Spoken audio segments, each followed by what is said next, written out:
Dikatakan jamaah sekalian di sini bahwa kematian itu bagaikan kesusahan yang digenggam oleh seorang manusia, bagaikan kesusahan yang digenggam oleh setiap insan yang tidak diketahui kapan kesusahan itu akan menimpanya. Maka jamaah sekalian, dalam setiap napas yang kita hirup, di situ senantiasa ada malaikat maut di hadapan kita, siap untuk memasukkan sakaratul maut ke dalam jiwa kita. Dan sakaratul maut jamaah sekalian dikatakan itu lebih tajam daripada sabetan pedang, lebih bergigih daripada gigi gergaji, dan lebih sakit daripada gigitan. Itu sakaratul maut jamaah sekalian. Ketika satu saja pembuluh darah dicabut dalam tubuh kita, sakitnya sungguh luar biasa. Apatah lagi ketika roh kita dicabut jamaah sekalian, seluruh pembuluh darah itu akan terputus, seluruh anggota tubuh kita akan dingin, dimulai dari telapak kaki, kemudian naik betis, kemudian naik di paha, kemudian naik sampai nyawa atau roh itu sampai di kerongkongan atau di tenggorokan. Barulah di situ manusia menyesal, barulah di situ banyak manusia bersedih ketika nyawanya sudah sampai di kerongkongan.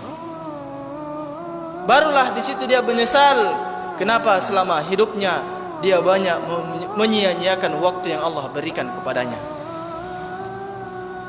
Allah Subhanahu wa taala sebutkan dalam Al-Qur'an dan surah An-Nisa, Allah katakan walaisatit taubatu lil ladzina ya'maluna sayyi'at, dan tidaklah taubat itu diterima Allah Subhanahu wa taala dari orang-orang yang mengerjakan kejahatan dan keburukan, hatta idza hadara ahaduhumul maut qala inni tubtu an, hingga apabila datang ajal seseorang kepada mereka, ajal datang kepadanya, batas umur telah tiba kepadanya, barulah ia mengatakan sesungguhnya saya bertobat sekarang.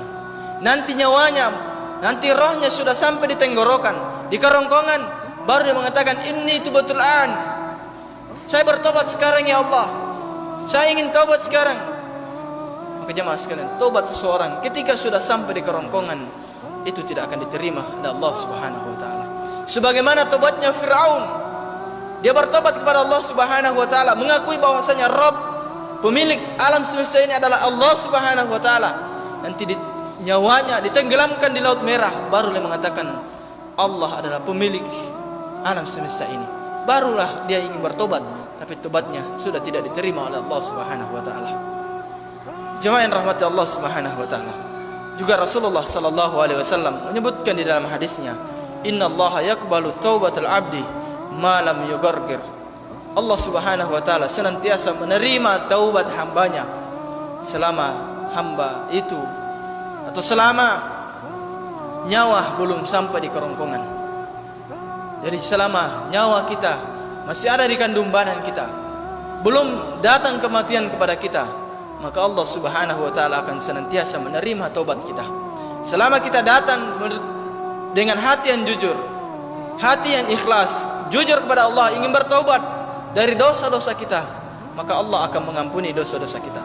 Sebesar apapun dosa kita, setinggi apapun dosa kita, bahkan disebutkan dalam hadis qudsi, sekiranya hamba Allah Subhanahu wa taala memiliki dosa sampai ke ananas sama, ke ujung langit atau setinggi langit dosanya, namun dia datang ingin bertobat kepada Allah Subhanahu wa taala, Allah akan mengampuni dosa-dosanya.